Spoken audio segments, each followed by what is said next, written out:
last book, so if you're going to ask questions tonight, we want them to not ruin it for people that haven't finished the final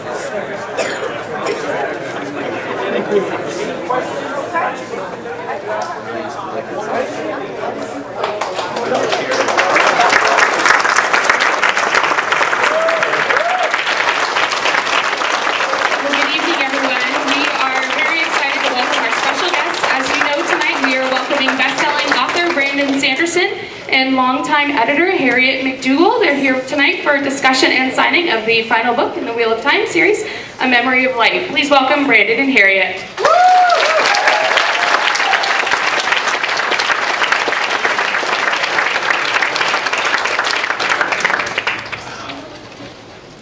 Wow. What is this? This is an art contest?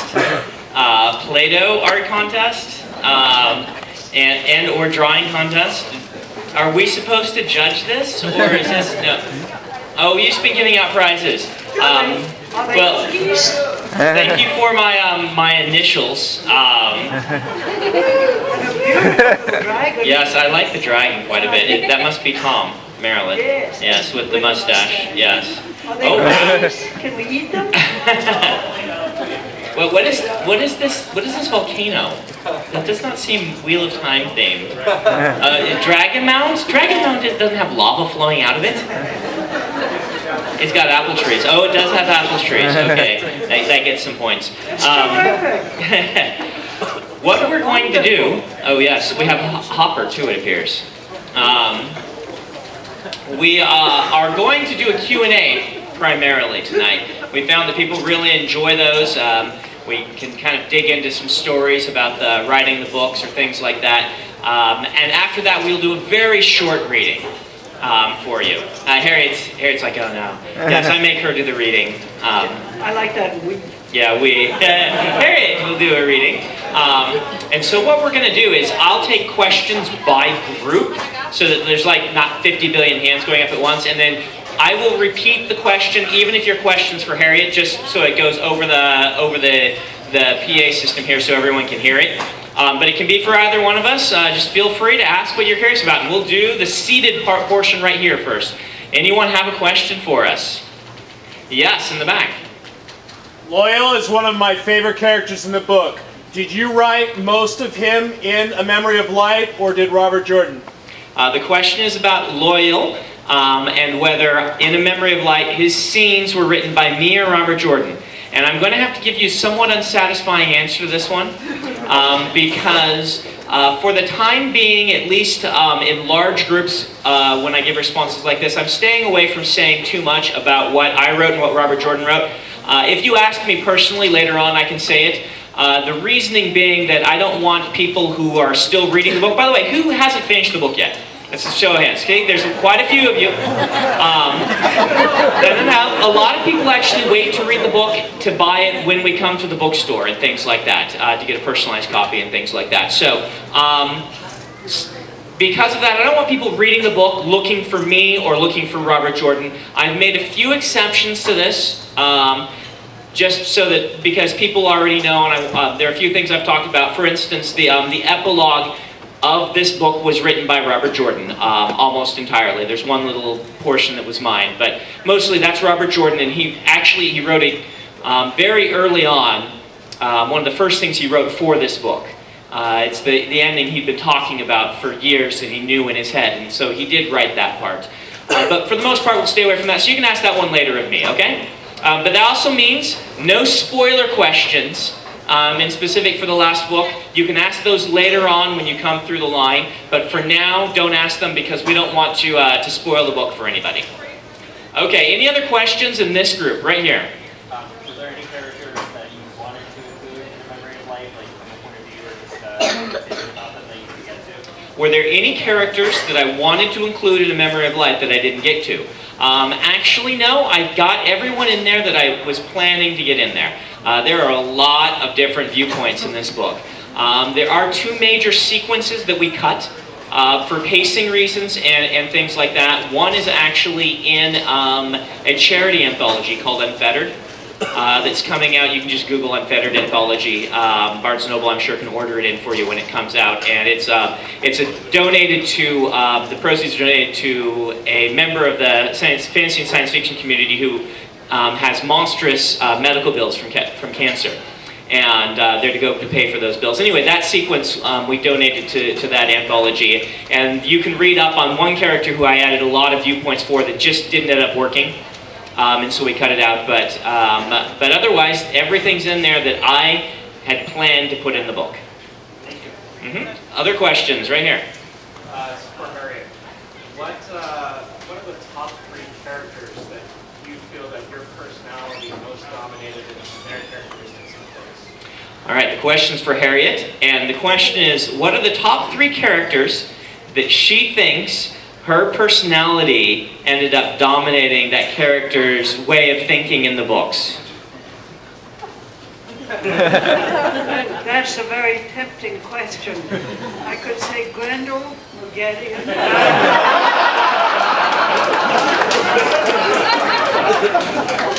I'm embarrassed at how much naive this lady. You say, oh, I've got a cough, I'll give you 3 home remedies. My husband said that all the women were based on me. So, and that when I said, you've forgotten to take out the garbage again, that's where we got those ladies who over here. All right, let's do this question. We'll do these 2 questions and we'll move on to another group. So the young lady and then the guy. So my question is for Harriet, and it is, was there ever, either during your editing for Robert Jordan or for Brandon, a scene that you thought was just too ridiculous, or something that you just said, this can't go in, I have to take this out? So question is, when Harriet was editing, either for Robert Jordan or for me, was there ever a scene that was just so ridiculous that she felt it needed to go and she cut it out? Neither one ever gave me a ridiculous scene, ever. They're both fabulous storytellers. But there was one scene that we cut for reasons of pacing to the book as a whole. And with my dear husband, he said very often, I would say, well, this can go, and he thought it was perfectly beautiful. And on the other hand, I would say to him, gosh, this sequence is just breathtaking. And that was something he put together, pecking one letter after a time just to get to what he thought was the next interesting thing. So I think that's a comment on the value of an editor as a trusted first reader, which is a major part that an editor plays. First, I want to ask, can everybody hear me just fine? Yes. We go to my too loud?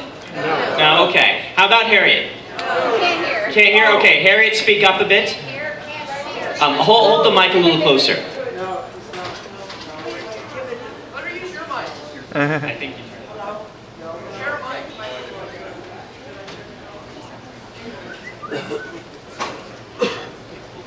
Hey, yeah, Okay. I do the Janis Joplin thing. So, one story Harriet told me that many of you may already know. This isn't a ridiculous thing, but there actually was a 4th Two Rivers boy. Do you guys know this? Some of you might not know this. If you look on the cover of Eye of the World and count, there's actually 4 young men leaving the Two Rivers. And originally it was Rand and Matt and Perrin and Daniel. Daniel. Oh yes, I'm sorry. But Daniel got cut from that, and Harriet can tell us why. What happened there? He didn't have anything to do. And he never said anything. And I said, he's boring. And Jim said, you know, his real name was James. Jim said, well, I have plans for him in the 4th book. And I said, honey, if you bore people, there will never be a 4th book. So he went away shaking his head.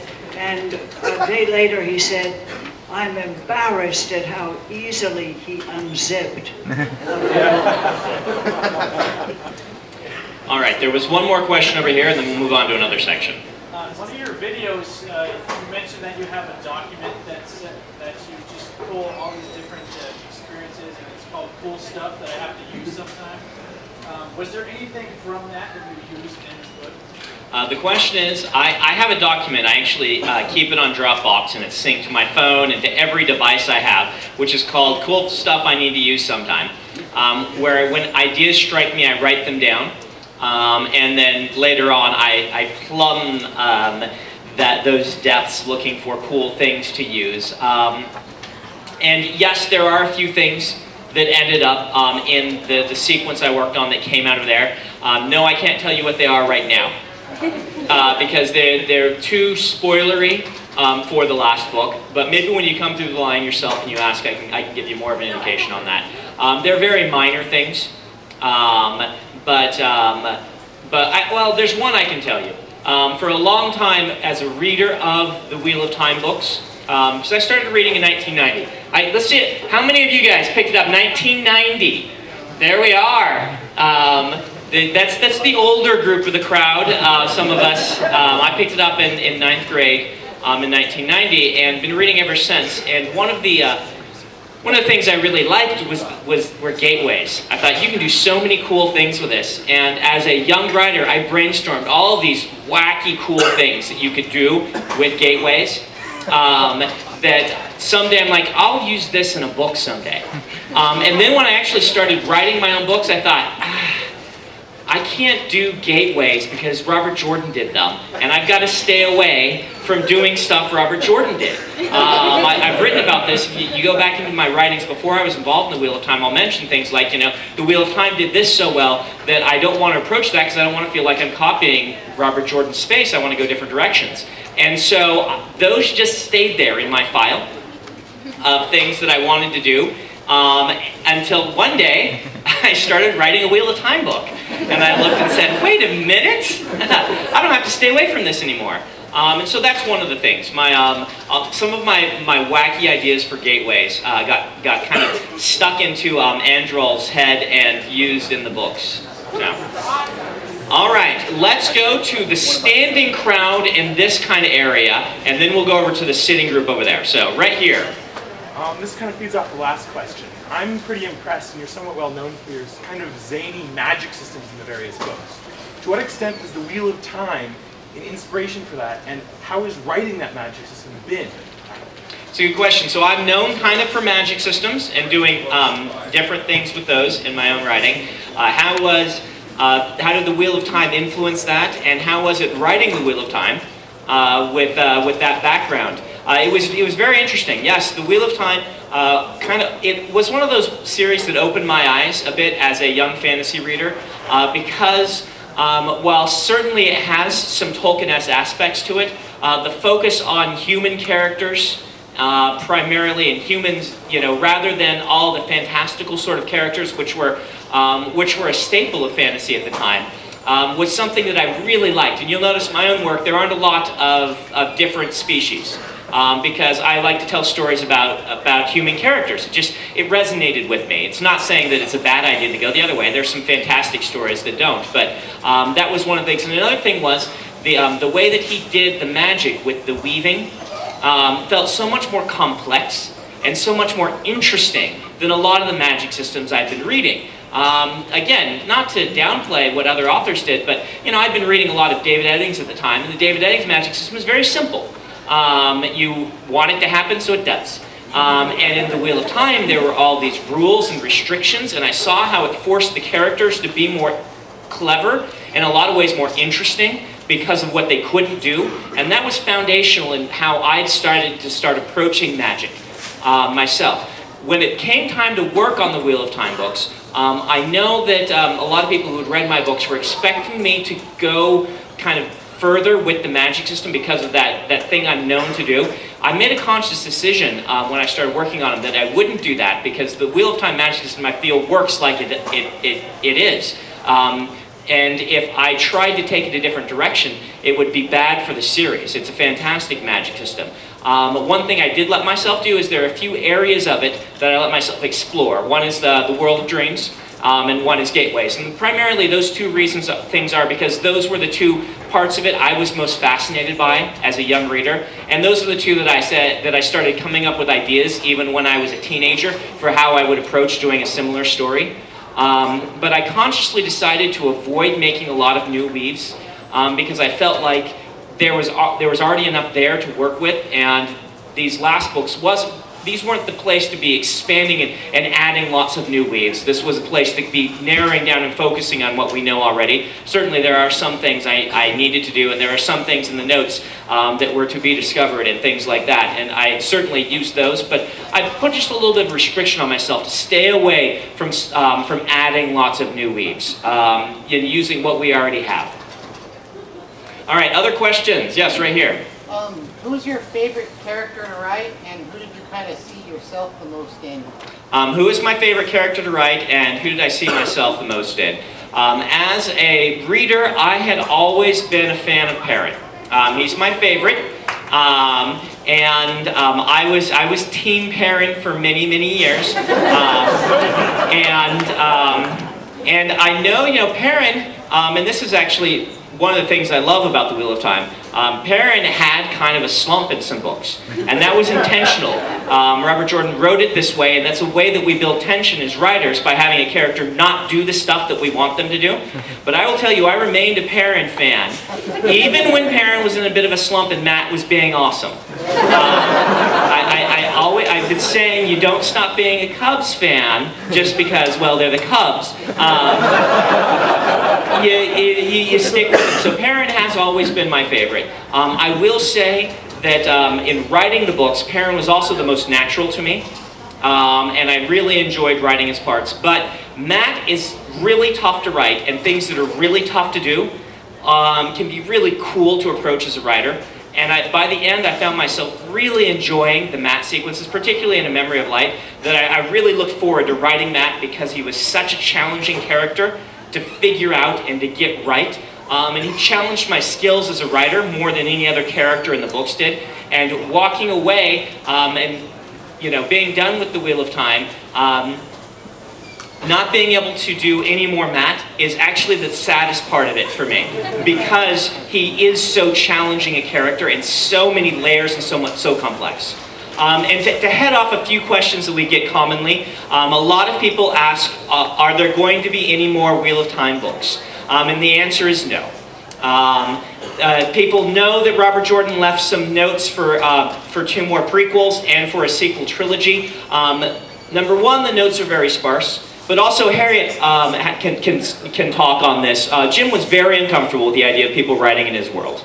He hated it. He said he would take his hard disk and put it in the driveway and drive over it 3 times with a big rig to make sure that no one could take his material in order to, it's called sharecropping in the industry, to work in his universe. He made it very clear to me that in his last months that he really wanted the series finished. That was crystal clear, but that is the end.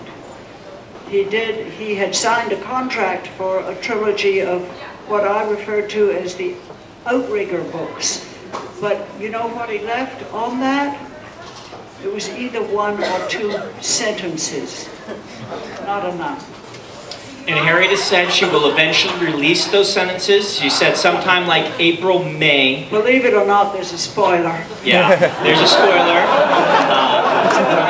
With this crowd, so many of you haven't finished yet. I can't. But Harriett is also working on an encyclopedia, which is something that she, It started with a list of proper nouns and stuff from the Eye of the World, which I didn't even index by chapters.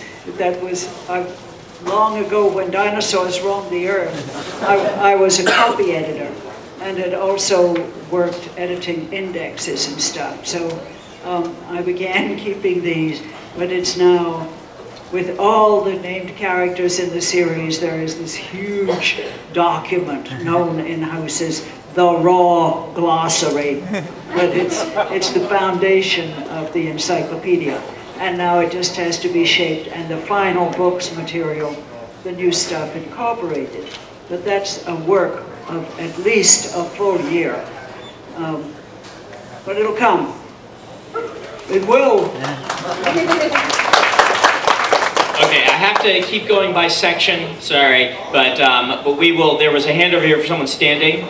It's the standing group, go ahead.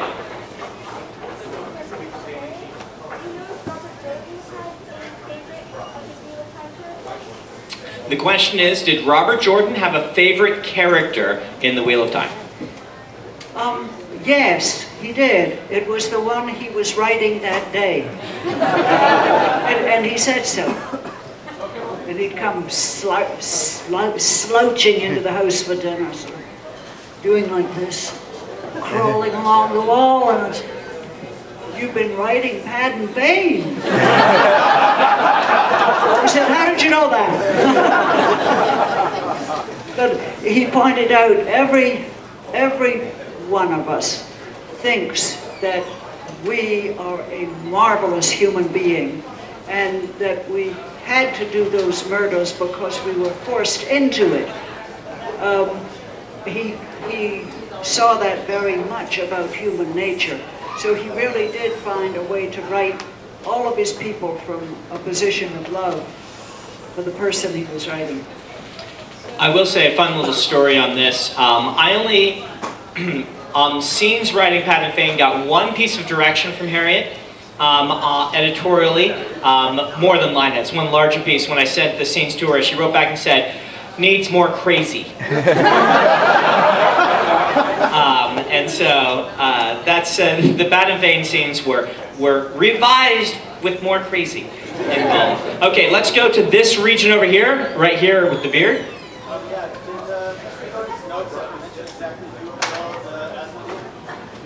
Did his notes mention who killed Asmodean? Yes, they did, actually. It was in the form of a Post-it note stacked on top of the notes that I was handed. And it actually said, "This is right," and it was attached to a printout of a fan theory. And we actually put that in one of the glossaries of the books that I worked on. It's in there saying who killed Asmodean. Glossaries are a good thing. Let that be a lesson to you to read them. All right, right here, yes, standing up by the bookcase. The dialogue between Ren and Matt, my absolute favorite. I gotta ask, was it you or Jordan who wrote it? The dialogue between Rand and Matt, was it me or Jordan? I can answer that when you come through the line, but I don't want to answer it to the crowd because I don't want people focused on that. I will say it is one of my favorite sequences in the book. So, one way or another. Okay, the lady right there. It's awesome.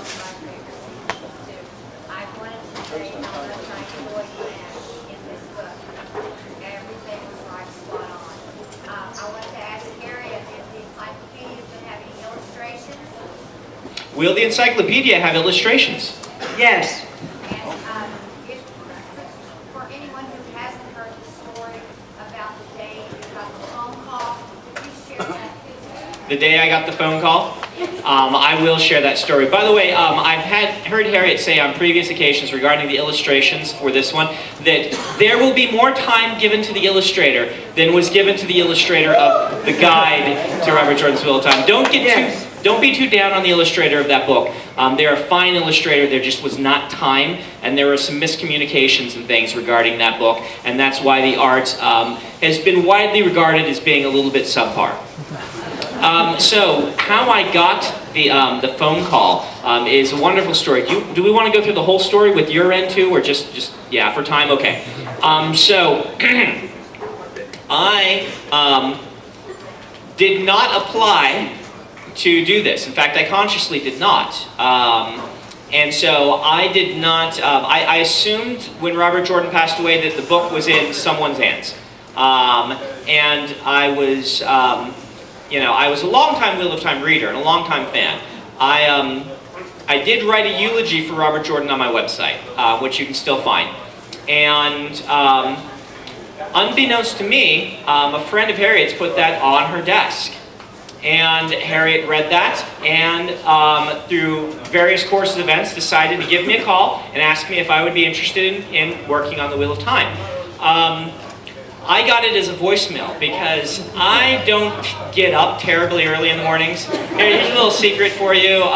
We artists are not good at schedules. We just do what we want to do. I will write until I'm tired, and then I'll go to sleep and then get up when I'm not tired. And that usually for me means going to bed between 3 and 6 a.m. Depending on the night, and then getting up 8 hours later. And so I stumble out of bed this morning and I check my voicemail, which is something I commonly do in the mornings because New York being two hours ahead of me, oftentimes in publishing there'll be some big emergency, like, oh no, you need to rebook this schedule date. It's not that big emergency, but to them it's a big emergency, and there'll be like 17 voicemails from me, from like my publicist or something. And so I'll check my voicemail, make sure there's no fires in New York. That's what we call it. My wife will be like, all right, I gotta check for fires. So I go to check for fires, and instead of fires, there is a voicemail from someone where this woman says, hello, Brandon. My name is Harriet McDougall Rigney. I am Robert Jordan's widow. I'd like you to call me back. There's something I want to talk to you about. And so I picked myself up off the floor and I called back the number, but Harriet had gone out for a massage. And so at that point I went and I called my editor, who didn't answer. He never answers, so it's okay. I then called my agent, who always answers, and he didn't answer. So I went upstairs to my wife and I said, Robert Jordan's widow just called me. And she said, well, what did she want? I said, I don't know! I can't find out. But I was stuttering at the time. I'm not one who gets very tongue-tied. If you've heard me give presentations before, I kind of talk a lot. I'm very comfortable with talking a lot. I talk kind of loudly. I'm a little bit in your face. I don't get tongue-tied. But my wife tells, when she's at one of these things, and she grabs the microphone and says, he was more nervous that day than I've ever seen him. He was more nervous than on our wedding day. And she says that jealously. But I eventually got smart and I called up Tor, the publisher, and got a hold of an editor there. And I said, Robert Jordan's widow just called me. And the editor, Patrick, bless his heart, said, oh yeah, it's what you probably think it is. I'll have her call you back. Yeah, Patrick, thank you very much. And so I sit there holding my phone, and Harriet calls me back, eventually, and says, well, I'm compiling a short list. You didn't know how short. Yeah. Seemed tack. Yeah, it's an old business proposition to make sure, you know, just in case. And so she said she's compiling a short list. She wanted to know if I would be interested in helping complete, co-authoring the last book, The Wheel of Time. And I still was so nervous I could barely talk. I stuttered so much that I wrote her an email the next day promising her that I actually was capable of forming coherent thoughts. But yeah. She called, she asked, and then she read Miss Torn. And I went on tour, not knowing yes or no, and so spent a month not being able to say anything until I got the call, and she said, yes, I would like you to do it. Within about 2 weeks, we had contracts signed, and I was sitting in Robert Jordan's chair holding the notes that she had handed me so I could read the ending. And you now have that ending in your hand. What I read first was what is now the epilogue to A Memory of Light. All right, yeah. I was very lucky. I knew he was good. I didn't know how superb he was. It was a great choice.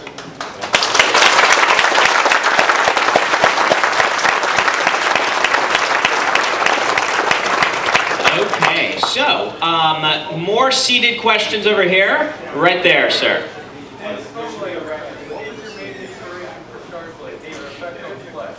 What was my main inspiration for shard blades in Stormlight Archive and their effect on flesh? Honestly, I wrote the opening sequence with Zeph, and it was so bloody and gory, I was horrified by it, and I said, I gotta do something about this. And I thought, well, Lucas uses his in a way that is not quite so messy. Can I come up with something like that? And that was, honestly, it was because I just didn't like how graphic the scenes were. It's still horrifying, and it's really only a cosmetic change, but it felt more elegant as a scene that way, and so I went with it from there. The original write of them didn't have them doing that. All right, back there.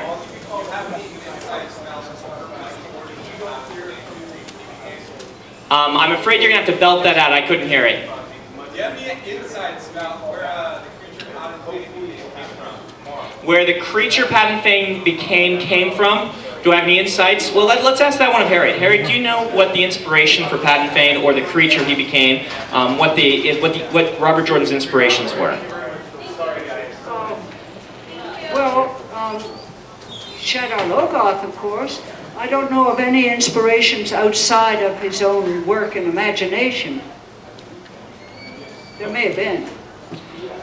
All right, let's go. I'm going to step around here to this group right there. Is there any questions in there? Yeah.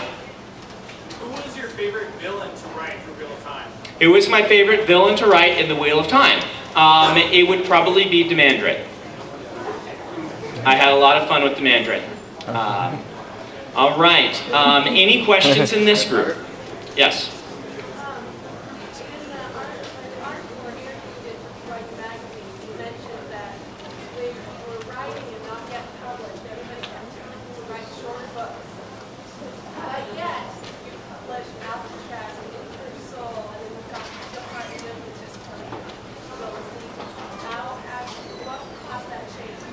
So when I was, I mentioned in a magazine article with BYU Magazine recently that everyone kept telling me to write shorter books when I was trying to break in.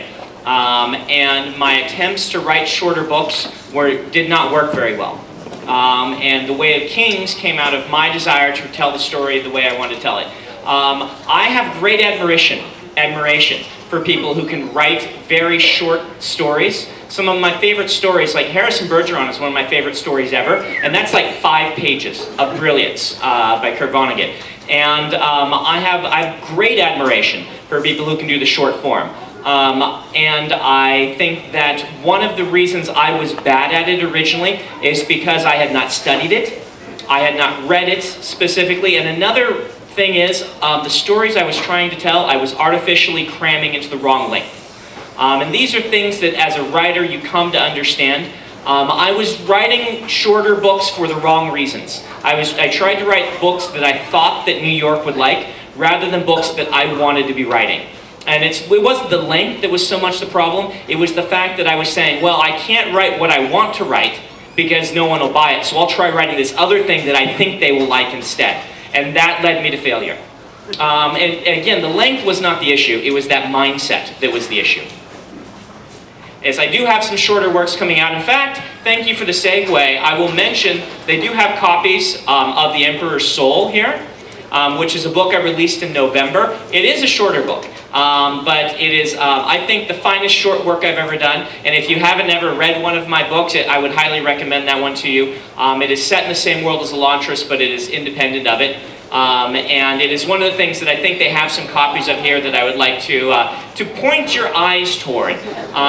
There's some people who have it right there. I think you'll really like it. It's about, it's got a cool magic system. It's about a woman who's trying to create a magical forgery of someone's soul because he's brain dead, and they want to stick that forgery in there and try and make it appear as if he's still alive. Other things that we have for your enjoyment, I think there are other copies of Wheel of Time books out there, like Backlist, like Eye of the World. Harriet will sign any of the Wheel of Time books. I will not sign any of them except for the ones I worked on. Harriet will sign any of them. So if you've got a copy of Eye of the World, or if you want to go, find one in the bookstore somewhere, then you can get Harriet's signature in it, which would be awesome. She will sign The Way of Kings because she did a guest edit on The Way of Kings for us at my request. Another book that you may not know that Harriet will sign is Ender's Game, Harriet was the editor of Ender's Game.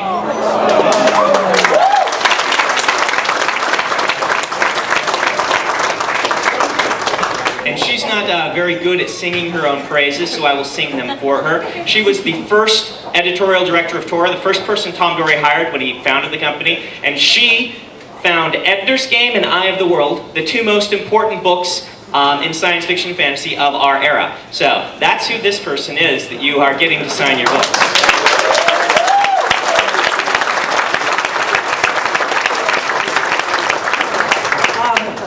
I would like to point out that I put my shoes on 1 foot at a time.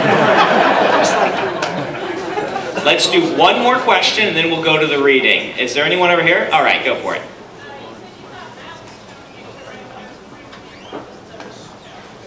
Who was the most challenging to write? I would say Matt is the most challenging to write, though I do have a fun story with the second most challenging character to write, who is Avienda.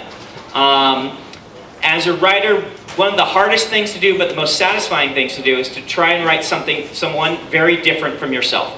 And the Aiel have the most interesting and different viewpoint of any of the cultures, I feel, in the Wheel of Time. And so I really wanted to get Avi right. She's also my favorite of the three girls. Three women, I shall say.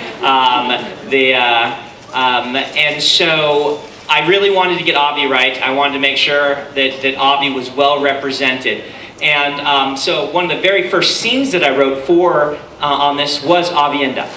And I sent it to Harriet, just excited. I'm like, all right, here's my Avienda. She wrote back, or she actually spoke to me. She said, Brandon, what you have written is an almost picture-perfect Elaine.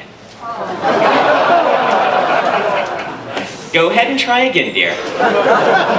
And I did, and that one wasn't right either. It wasn't till the third time, and I actually, completely different scenes, start to finish, the third time. And this is not unusual for me writing a book. There are 3 different Vins before I settled on the right Vin for writing the first Mistborn novel. Vin started as a boy in the first draft, like just the first draft of the first chapter, and no, that didn't work. I tossed that out. And I write my way into characters. In fact, a lot of the editing for Gathering Storm was Harriet cutting out big sloths and saying, you're writing your way into the character, I'm glad you did this, they don't need to read it. I feel like that helped me. It was really important to have Harriet and also unsung heroes, Alan and Maria, who were assistants. Maria was Robert Jordan's assistant for some, dozen years. 18 years. And Alan for a shorter period of time, it's still invaluable. 10, yeah. I think. And they're still there. Yeah. They're wonderful. And those two were essential to getting these books right. I recently posted on my Twitter. I don't know how many of you saw it, but people ask a lot about the notes that Robert Jordan left behind. When we talk about the notes, there are 2 groups. One is the 200 pages that I was given, which are specifically for A Memory of Light. These were scenes that he'd worked on, or Q&As he'd done with his assistants, or pieces they pulled out of the notes that were specifically how to write this last book. And then they handed me a CD and said, here's the rest of them, good luck. Harriet has said many times, they're longer than the series as a total. There are more pages of material in the notes than were printed pages in the series. And I just always took her word for it, but just last week I was thinking, I wonder how much there really is in there. And so I went in and I actually had a thing where I spliced them all together into one Microsoft Word document. And it started counting up, and at 32,000 pages, Microsoft Word said, I can't count anymore, and then my computer crashed. The ticker was about 4.5 million words, and going up. There were a lot more to reach when it did that, and said, I can't count any further. This series is 10,000 pages long, about, just under, and somewhere around 4 million words. And this is topping 32,000 pages. So, yes, there are a lot of notes in there, and Alan and Maria's job was basically to go to those notes and research and compile lists of information for me in working on the last book. So let's go ahead and do a short reading.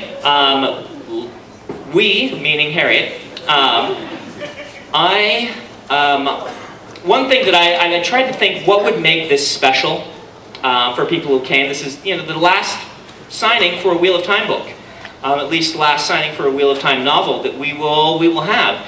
And I thought that the thing that would be most special to me, if I could have had Robert Jordan here, if I were at the last signing and listening, the thing that would be most special to me would be to hear the Wind paragraph, the opening paragraph of the Wheel of Time. And if I could get that, that would make me satisfied. And so that's what I've been doing, is I've been asking Harriett if she'll just read the first paragraph, which is basically the same in every Wheel of Time book. And yet, so powerful and so meaningful. And it's what's been with us for 23 years now. And so we will have Harriett read that. And then I'll do some announcements. So. The wheel of time turns, and ages come and pass, leaving memories that become legend. Legend fades to myth, and even myth is long forgotten when the age that gave it birth comes again. In one age, called the third age by some, an age yet to come, an age long past, a wind rose in the mountains of mist. The wind was not the beginning. There are neither beginnings nor endings to the turning of the wheel of time, but it was... Thank you.